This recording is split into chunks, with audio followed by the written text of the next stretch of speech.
অভীষ্ট পূরণ। এই তিনজনকে যদি স্মরণ করবে তাহলে অভীষ্ট পূরণ হয়ে যাবে। অভীষ্ট শব্দের অর্থ কি? অভীষ্ট মানে বাসনা।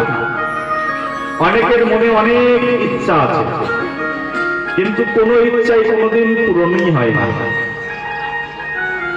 ইচ্ছা করেছিলাম পরের বছর ধান উঠবে, আর পাকা ধান সেগুলোকে সুন্দর করে বাড়িতে প্রস্তুত করে তারপরে নবদ্বীপ ধামেশ্বর মহাপ্রভুকে দর্শন করতে যাব।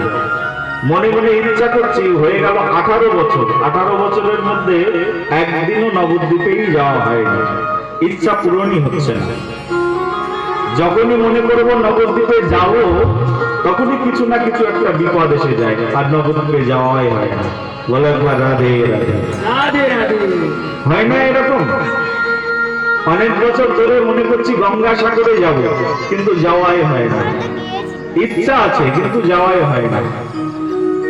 তো এই ইচ্ছাগুলো পূরণ হবে কি করলে? বলছে তিনজনের স্মরণ করলে ইচ্ছা পূরণ হয়ে যায়। সেই তিনজন কে কে?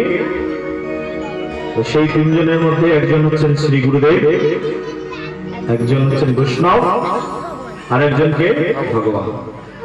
বলছে স্মরণ হইতে হয় অভীষ্ট পূরণ।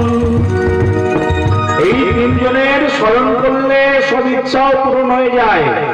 সেই জন্য আসুন আজকে এই মহা আনন্দ বাজারে, এই শ্রীরাম বৃন্দাবনে, নবসৃজিত বৃন্দাবনে আমরা সবাই মিলে একবার হাত জোর করে মঙ্গলাচরণ করে ভগবানের কথা শ্রবণ করি। সবাই মিলে দুহাত জোর করে।